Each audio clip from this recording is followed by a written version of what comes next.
Assalamualaikum warahmatullahi wabarakatuh. Selamat pagi teman-teman semua. Pada kesempatan kali ini saya akan menyampaikan edukasi mengenai kesehatan jasmani. Sebelumnya perkenalkan, nama saya Puan Rami Hairani dari Fakultas Kedokteran Universitas Sriwijaya. Nah, tak kenal maka tak sayang. Makanya saya akan meminta kepada teman-teman untuk memperkenalkan dirinya terlebih dahulu. Saya pilih random aja, dimulai dari Afifah. Boleh dong Afifah, on mic-nya. Halo Pip. Oke, halo. Perkenalin aku Afifah dari jurusan Gizi dan Dietetika Poltekkes Palembang. Dari universitas mana nih? Poltekkes iya. Kemenkes Palembang. Makasih Afifah. Next kita ke Siske. Yuk Pip. Yuk Sis. Halo semua, kenalin nama aku Siska Septiana dari jurusan Ilmu Kesehatan Masyarakat dari Universitas Sriwijaya. Salam kenal semua. Salam kenal. Next kita ke Kaira. Ayo Kaira. Halo, suara kedengeran nggak? Kedengeran. Pagi semua, namaku Kaira Prachna Setiadi dari jurusan Biologi Institut Teknologi Bandung.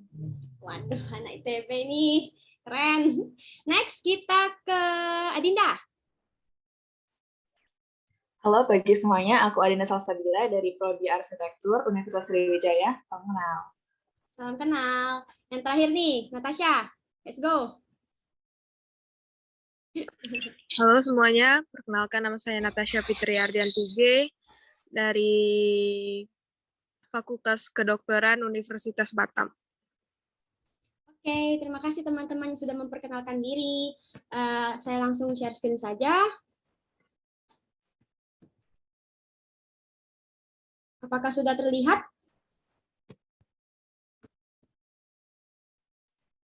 Gimana teman-teman? Sudah terlihat belum? Ya, udah ada. Oke. Sebentar. Nah, jadi setiap manusia itu kan pasti ingin hidup sehat. Bagaimana sih caranya agar kita itu bisa hidup sehat? Nah, materi A Proper Way to Healthiness ini akan menjawab pertanyaan tersebut. Jadi, terdapat 3 pokok pembahasan yang akan saya bahas. Yang pertama mengenai kebugaran jasmani, kemudian tentang olahraga, lalu yang ketiga tentang personal health. Yang pertama saya akan membahas mengenai kebugaran jasmani terlebih dahulu. Jadi kebugaran jasmani itu artinya berbagai aspek kualitas hidup yang sangat berhubungan dengan keadaan status kesehatan jasmani yang positif. Kebugaran jasmani ini merupakan ciri utama atau cikal bakal dari kesegaran secara umum. Jadi apabila seseorang dalam keadaan segar, salah satu aspek pokok yang nampak adalah keadaan penampilan jasmaninya. Dengan demikian, seseorang tidak dapat mencapai kesegaran secara menyeluruh atau umum tanpa disadari oleh keadaan kebugaran jasmani yang baik. Akan tetapi sebaliknya, kebugaran jasmani yang sangat tinggi juga tidak memiliki juga sangat tinggi juga akan nampak tidak berdaya jika tidak memiliki kebugaran aspek hidup lain, terutama kelanjutan kesegaran rohani dan sosial. Jadi simpelnya kalau orang yang segar itu pasti dia bugar, tapi kalau orang yang bugar belum tentu dia segar. Nah, kebugaran jasmani ini merupakan ciri awal, pendorong, dan sumber kekuatan bagi menggerakkan perkembangan dan pertumbuhan jasmani ke arah yang lebih baik. Kemudian, pengertian kebugaran jasmani. Menurut Nala pada tahun 1968, artinya kemampuan tubuh melakukan tugas dengan giat tanpa mengalami kelelahan yang berarti serta dengan cadangan energi yang tersisa, ia masih mampu menikmati waktu luang dan menghadapi hal darurat yang tidak terduga sebelumnya. Sedangkan menurut Joko Pekik Irianto pada tahun 2004, kebugaran jasmani itu artinya kemampuan seseorang melakukan kerja sehari-hari secara efisien tanpa timbul kelelahan yang berlebihan sehingga masih dapat menikmati waktu luangnya. Jadi dapat disimpulkan kebugaran jasmani itu artinya kemampuan untuk melakukan pekerjaan sehari-hari dengan bertenaga dan penuh kesiagaan tanpa kelelahan yang tidak semestinya dan dengan cukup energi sehingga tetap menikmati waktu terluang dan dapat menanggulangi keadaan mendadak yang tidak diperkirakan. Apa saja komponen dari kebugaran jasmani? Kriteria kebugaran jasmani itu ditentukan oleh 2 komponen. Yang pertama ada komponen kesehatan dan yang kedua ada komponen keterampilan bersifat atletik. Komponen kesehatan itu terdiri dari 4. Yang pertama daya tahan kardiovaskuler, kemudian ada daya tahan dan kekuatan otot, keseimbangan pertumbuhan tubuh, dan kelentukan. Sedangkan komponen keterampilan bersifat atletik itu ada 7, yaitu kecepatan, waktu reaksi, daya ledak, kelincahan, keseimbangan, ketepatan, dan koordinasi. Kita bahas dulu yang komponen kesehatan. Jadi yang pertama itu ada daya tahan kardiovaskuler. Artinya jantung secara progresif memiliki daya atau kekuatan kerja lebih banyak dari biasa sebelum terbiasa latihan jasmani secara teratur. Hal ini ditandai oleh adanya kekuatan irama gerak yang lebih lama dari sejumlah otot yang terlatih untuk mempertahankan keseimbangan sistem peredaran darah dan pernapasan.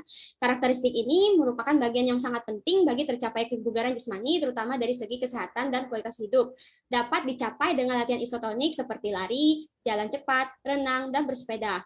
Kemudian ada daya tahan dan kekuatan otot. Artinya kemampuan sejumlah otot untuk mengeluarkan tenaga secara berulang-ulang dalam jangka waktu tertentu dan menggunakan kekuatan terhadap suatu rangsangan kekuatan tenaga lawan. Otot yang kuat itu secara efisien akan membawa kemudahan untuk melakukan pekerjaan yang berat. Kemudian ada keseimbangan pertumbuhan tubuh. Keseimbangan pertumbuhan tubuh ini bergantung pada keadaan perbandingan ketebalan lemak dengan otot dan tulang. Jadi kalau orang itu memiliki tubuh yang gemuk dan tubuh yang tidak gemuk dan memiliki lebih banyak otot terlatih dapat menimbulkan keadaan jasmani yang lebih segar dibanding orang yang gemuk. Nah, dalam hubungan ini, latihan jasmani secara teratur itu memiliki tingkat HDL yang lebih banyak atau yang disebut dengan kolesterol baik. Sedangkan kalau orang itu malas untuk berolahraga, maka tingkat kolesterol jahat atau LDL-nya itu akan semakin banyak yang berbahaya bagi timbulnya penyakit jantung. Kemudian yang terakhir itu ada kelentukan, artinya kemampuan tubuh untuk melakukan gerakan melalui ruang gerak sendi secara maksimal. Nah, kelentukan gerak tubuh pada persendian ini sangat dipengaruhi oleh elastisitas otot, tendon, dan ligamen di sekitar sendi, serta kualitas sendi itu sendiri. Kelentukan ini berperan hampir nyata pada seluruh gerak manusia, sehingga pada aktivitas olahraga sangat penting untuk menopang kinerja dan keindahan gerak atau art of movement. Kemudian komponen yang terkait dengan keterampilan bersifat atletik itu tadi ada 7. Yang pertama ada kecepatan, artinya kemampuan tubuh untuk melakukan gerakan dalam waktu yang sesingkat-singkatnya. Kemudian ada waktu reaksi, artinya selang atau jangka waktu antara rangsangan dan permulaan gerak motor atau otot. Lalu ada daya ledak, yang artinya kemampuan otot untuk mengatasi tahanan beban dengan kecepatan tinggi dalam satu gerakan yang utuh. Lalu ada kelincahan, yang artinya kemampuan tubuh untuk mengubah arah secara cepat tanpa adanya gangguan keseimbangan. Kemudian ada juga keseimbangan, yang artinya itu kemampuan untuk mempertahankan posisi atau sikap tubuh secara tepat dalam melakukan gerakan. Lalu ada ketepatan, yang artinya kemampuan tubuh untuk mengarahkan sesuatu sesuai dengan sasaran yang dikehendaki. Dan komponen yang terakhir ada koordinasi, yang artinya kemampuan tubuh untuk melakukan gerakan secara tepat, cermat, dan efisien. Kemudian, apa saja sih yang mempengaruhi kebugaran jasmani? Jadi, faktor yang mempengaruhi kebugaran jasmani itu ada 4. Yang pertama ada umur. Di sini saya mengambil contoh tentang kelenturan tubuh. Jadi kelenturan tubuh itu akan berlawanan dengan umur. Beberapa penelitian menunjukkan bahwa kelentukan itu meningkat sampai remaja awal dan sesudahnya menurun. Dilaporkan bahwa penurunan kelenturan itu dimulai sekitar usia 10 tahun pada anak laki-laki dan 12 tahun pada anak perempuan. Dan bukti menunjukkan bahwa pada orang dewasa yang lebih tua memiliki kelenturan yang kurang dibanding orang dewasa muda. Kemudian faktor yang kedua ada jenis kelamin. Jadi kelenturan tubuh pada anak perempuan itu lebih lentur daripada anak laki-laki.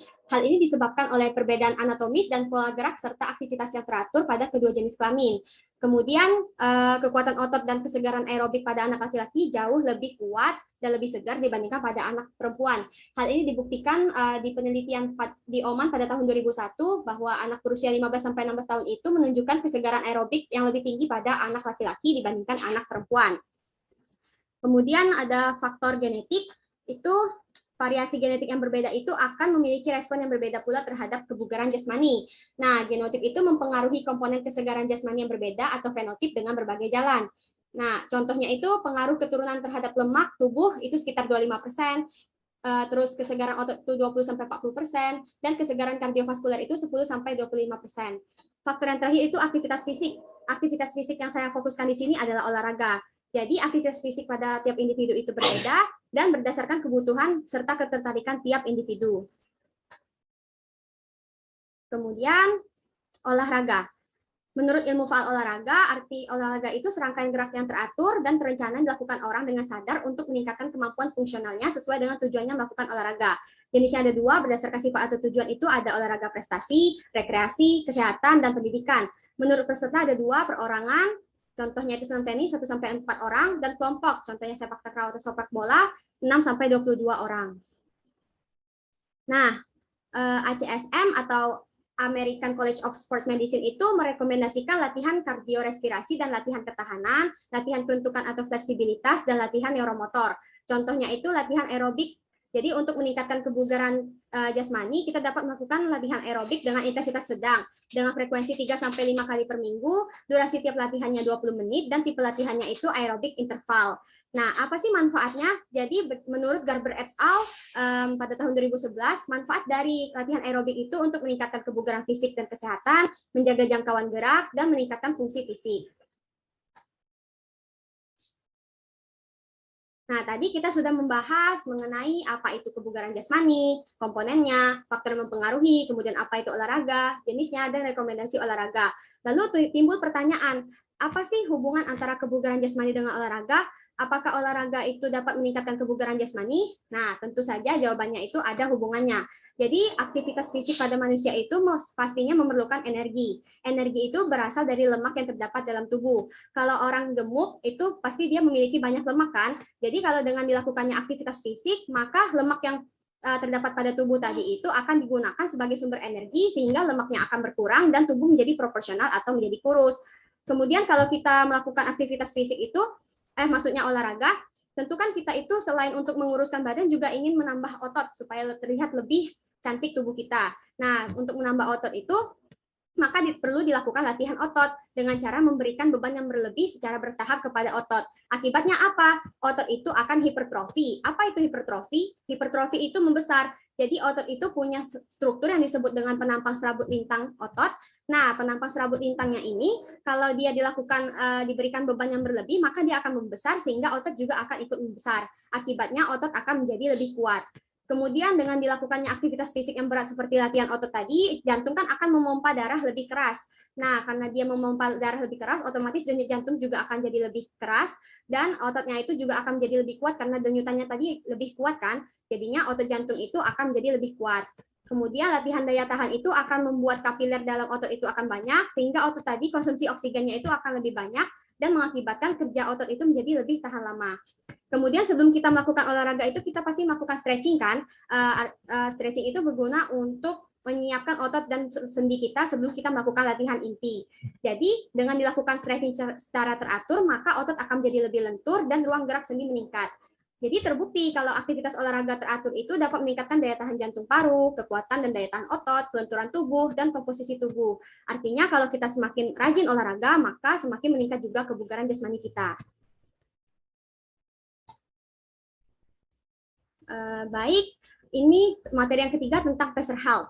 Jadi semakin berkembangnya zaman, semakin teknologi itu juga ikut berkembang. Teknologi yang berkembang itu diciptakanlah aplikasi. Aplikasi itu sangat beragam. Nah, salah satunya itu aplikasi kesehatan. Aplikasi kesehatan yang saya fokuskan ini adalah pressure health, yang fungsinya itu untuk membantu kita meningkatkan kebugaran jasmani.